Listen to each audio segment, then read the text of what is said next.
So I thought Tupac would be the perfect way to represent the book that I'll be talking about today. So hope you like the shirt. But I am Kay the Bookworm. In today's video, I'll be doing my first ever book review on The Black Kids by Christina Hammonds Reed. So stay tuned.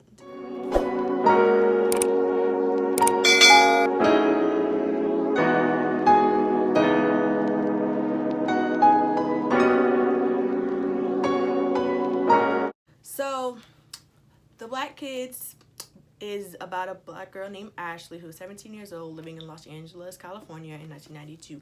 She is very privileged in my opinion, but she's having the time of her life. She's living life up. She is a couple of days away from prom, a couple of weeks from graduation. She knows that she's going to get into a good college, and she's just having the time of life with her friends. But everything changes when the 1992 trial of Rodney King suspects for 4 men of the LAPD, if you don't know about it, come back not guilty. And so through that entire weekend, we get to see through the eyes of Ashley, of how that basically affects not only her, but the people around her as well. I rated this book a 5 out of 5 on Goodreads. I definitely, truly loved everything about this book. It is a YA contemporary, and in my opinion, a historical fiction, because it tells about 3 major events that happened through the eyes of Ashley. Not only does it talk about the LA riots, but it talks about a case that happened in LA as well during the time, which is a girl named Latasha Harlings, as well as it talks about the Black Wall Street. And if you guys don't know about Latasha Harlings, she is a teenage girl who walked into a Korean store to buy a bottle of orange juice that her aunt sent her to get.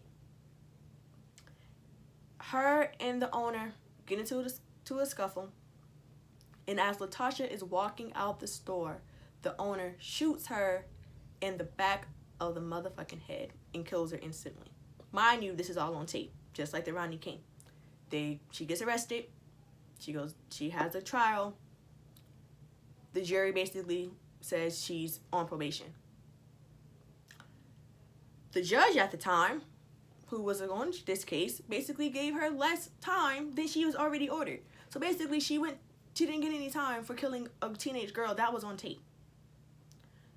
That caused more ruckus during the Rodney King trials, as well as Black Wall Street. And if you guys know what Black Wall Street is, Black Wall Street was a small street named Greenwood in Tulsa, Oklahoma in 1921, and it was nothing but black-owned businesses all over. A tragedy, something happened where I think a white woman lied on a black guy about something happening during that time. So, if a white woman lied on a black man, all hell will break loose, and that's exactly what happened. Bombings happened, a lot of people died, I think it was like over 100 people died, and it's basically non-existent. A lot of people, including black people, don't even know about Black Wall Street. I found out about Black Wall Street when I was in high school during my African American Studies class, but a lot of people find out about it when HBO did the Watchmen series, mini-series with Regina King.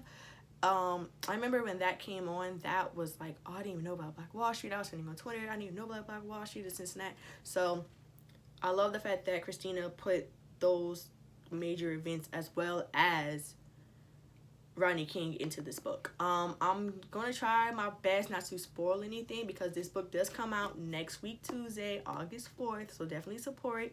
I will be buying another copy of this book, not only because I have the art, because I've sold this book so much, and I love Christina because she's really a sweetheart. Definitely will be buying another copy of this. Well, actually, we'll be buying a copy because I got this book for free. So I'll be buying a copy of this book August 4th. So definitely be tuned for it. Definitely get this book. But I'll be doing my opinion on each character. I apologize if you hear noise in the background. It is thundering outside, so it's about to rain, and my mom is basically talking. So hopefully you don't hear the whole conversation. So here we go. So my first person I'm going to go with is the main character, which her name is Ashley. In my opinion, Ashley reminded me of Nunu from ATL. Now, when I say this, if you've seen ATL, then you know who Nunu is. She's played by Lauren London. She reminded me of Nunu's other side, Aaron, who lives in a privileged household, had 2 parents, had basically a lot of white friends, and she did black from what we saw, and very naive. Ashley was super naive in this book at first. In my opinion, I felt as if she basically gave off a lot. She let all, like, a lot of her friends basically, like, bypass a lot of shit. There was a lot of slick stuff that her friends said, to where I was just like, if it was me, I wouldn't let that shit slide. But as the book goes on, you really actually get to see exactly who her true friends are, and she changes not only her attitude but her way of thinking as well. So I love Ashley for that. Her older sister Jo, on the other hand, was my favorite character throughout the whole book. Kind of not probably is my favorite character. I have another favorite character too, but Jo is probably one of my favorite characters out the book. She was the rebellious one. Jo knew where she came from, and she didn't like where she came from at the same time. She went to college, dropped out of college. She lives on the other side of town where her parents think it's the hood. And when the trials happen, when the verdict comes back, Jo was pissed. She's highly upset. She was like, bro, like, they had it on tape. Why are they walking away free? Like, that makes no sense to me. So she joins the riots, and she joins the protest that's going on. But something happens to Jo to where it rocks the entire family, and it rocks her as well. So I loved Jo. Jo was my favorite.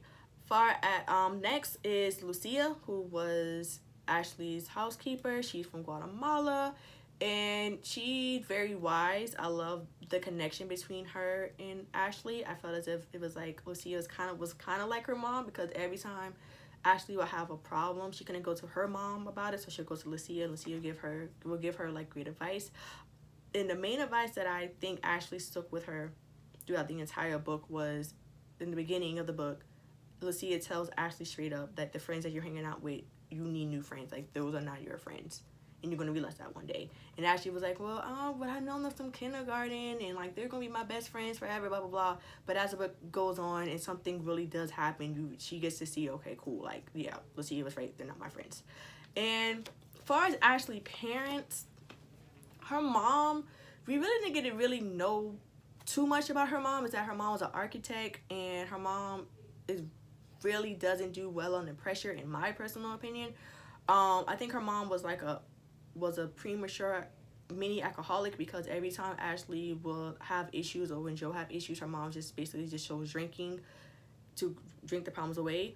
But far as her dad, I feel as if her dad reminded me of Mr. Garnett, which was Aaron's dad on ATL. Somebody who was raised, in the, like, on the other side of town, but once he got his ticket out, he decided to actually leave and never look back. And that causes a strain on Ashley's uncle, who still lives on this other side of town, who is, the owner of a shop that him and his brother have together. But the brother was like, you need to sell it, move out the hood. I don't want to live there. It's time for you to move. And the uncle doesn't want to move. So something dramatic happens as well. Something dramatic happens to where we get to realize the true reason of why her uncle and Ashley's dad are strained. And I definitely love the dynamic, because I feel as if that happens in a lot of black families, where when somebody does well and somebody does, like, amazing in life, like, not even amazing in life, just tries to better themselves in life, and then you have somebody that actually stays back and kind of resents them. So it's like, to me, it was like Ashley's uncle resents Ashley's dad for, doing well, but at the same time not coming back to help him. And then Ashley's dad resents Ashley's uncle, in my opinion, because of Ashley's uncle just stayed where he was at, stayed where he was raised at, instead of bettering himself. So that's how I kind of look at that relationship. And also, you see Morgan's like a mini kind of side character, which is Ashley's cousin, and she stays on with her uncle, of course, her dad, which is Ashley's uncle. And she comes to visit when the riots actually are getting too much, and she does not like living there. Like, she hates Ashley. She hates going to Ashley's house, because she feels as if she doesn't fit. She doesn't belong. But towards, like, the middle, towards the end of the book, you see Ashley and Morgan trying to make a connection. So that's what's going on in Ashley's household. Far as Ashley's friends, there was one person in this book I cannot fucking stand, and that was Kimberly. I hated Kimberly, and that was Ashley's best fucking friend. I hated Kimberly because, in my opinion, she was like a very racist person. There were certain things in the book to where it was just like, why would Ashley allow her to say stuff like that? Because if it was me, we would have been scrapping. Like, I would have beat Kimberly ass to the fucking white meat, because I just couldn't stand her. There was one part in the book where they, spoiler alert, they sneak into somebody else's pool, and because they sneak into somebody else's pool, somebody sees it, they get called, the cops get called, and the cops is like, why are you guys aren't in school? Like, do you have your driver's license, blah blah blah. And he goes, the first person he goes to is Ashley, because she's the only black kid there, and she gives her school ID, and basically the cops call the school, and they all get in trouble. And Kimberly's first words was like, this wouldn't happen if Ashley wasn't here. And I'm like, why would you even say that? And that's supposed to be your best friend. And she's like, well, I didn't mean it like that. And she's kind of rebuttals like, well, I didn't mean it like that. It's not because you're black. And Ashley was like, oh, Ashley said, was like, yeah, I got it, okay, whatever. And she just says a lot of stuff. Like, she basically teases all the kids. There's a girl named Lana that she's real cool with. And Kimberly doesn't even know Lana. At the time, Ashley didn't know Lana. And she calls her a lesbian. Because she gives some up. Well, she just gives me lesbo vibes. What the fuck does that even fucking mean? Like, what the hell? And then there's another character named LaShawn. And I'll get to him in a minute. But LaShawn's there on a basketball scholarship. And not only is he on the basketball scholarship, but he's smart. Like, he's super smart. And he gets into a college, one of the colleges that Ashley wants to get into, but Ashley's waitlisted. And they're talking on lunch, and basically Kimberly was like, well, he only got in because he's black, not because he's smart, or blah blah blah blah blah, because he's poor, this and that, and he gets wait, like, that's the only reason why he got in, because he's black. And I'm like, who thinks like this? Like, what the hell? And I know there's people out there who thinks like that, but it just made me I just wanted to beat her ass in this book. And there was definitely one major scene where I really did think Ashley was going to fight Kimberly, but yet she let it slide again. And I'm like, Ashley, what are you doing, sis? Why do you keep doing this? But I definitely couldn't stand Kimberly, so if you did not catch my drift. She has the other two friends, Courtney and Heather, who were okay, but I felt as if they were only followers of Kimberly.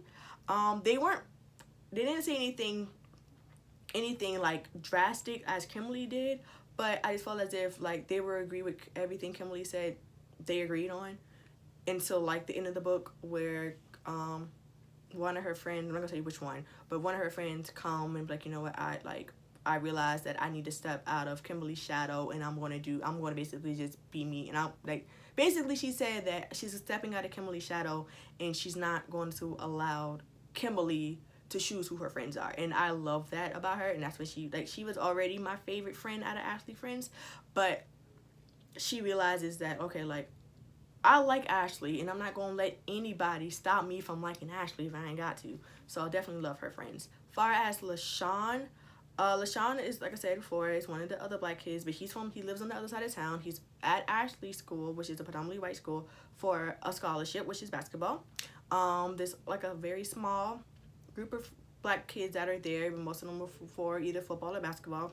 And you get to see that he's not only a basketball player, but he's very athletic, he's very sweet and kind, and he's just an overall good person. And he gets into, like I said, a prestigious school, and because he got into that school, he gets another spoiler alert, he gets a pair of Jordans. And during the time he gets a pair of Jordans, that's when the riots start happening in his neighborhood. And Ashley, who gets waitlisted at the school that she wants to go to, that LaShawn gets into, she basically creates a rumor that he stole the shoes. And the rumor basically goes all the way around the school to the point where the principal finds out and this basically suspends LaShawn. And Ashley feels out guilt about, why did she do that when LaShawn has been nothing but nice to her the entire time you meet him throughout the entire book. They do, what I'm saying, stuff does happen, and he does get upset. He has every right to be upset. But they, resolve it, and they become a lot more closer as the book ends. And that's kind of all I kind of want to talk about. Like I said, I really don't want to give too much away. I feel as if I don't want to give too much away because I kind of already feel as if I kind of already gave too much away. But that's just how I feel about it. But overall, I love this book. I really can't wait for you guys to get your own copy of this book. Like I said before, it comes out August 4th, which is next week Tuesday. Thank you so much to Hear Our Voices. Thank you so much to Simon Teen, and thank you so much to Christina Hammonds Reed for writing a beautiful novel like this.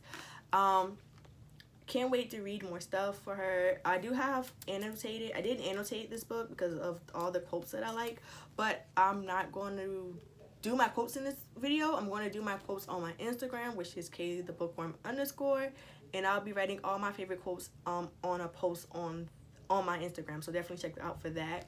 And if you're going to get this book, definitely let me know in the comments and leave a palm tree emoji instead of an orange heart. Let me know that tells me you're going to basically get the book. I actually, now that I'm thinking about it, I might do a giveaway of the Black Kids. It'll be definitely after the release of it. So probably like towards the end of the month, I'll do a giveaway. I'll have all that information on my Instagram page. I'm gonna do a giveaway of the Black Kids. I have the rules and everything on my Instagram, so definitely stay tuned for that. I'll have that posted right after this video is posted, so definitely stay tuned for that for sure. And yeah, but if you're going to try to get the book, definitely leave a palm tree in the comments below. Let me know that you're a real one and that you want to get the book. But until then, guys, thank you so much for watching my first review. I hope I did a great job. I hope the background noise isn't overbearing. I apologize beforehand. So yeah, I apologize again. But until then, guys, I love you guys so much. Thank you guys for watching. Thank you guys for getting me over 100 subscribers. I'm so excited. Almost at 120 as I'm recording this right now. So thank you guys so much. I love you guys. Stay tuned because I'm on 2 more book tours with Hear Our Voices, and I will be doing that. I'll be doing Legend Born, and I'll be doing another one that I can't think of the name of right now, but I'll leave that in the comments below, in the description below actually. And yeah, so I'm super excited for that. So thank you once again, Hear Our Voices, for allowing me to do my first book review on The Black Kids by Christina Hammonds Reed. And until then, guys, have faith, have confidence, love you, always, always, always, always. Be you, love you, and I will talk to you guys later. Peace.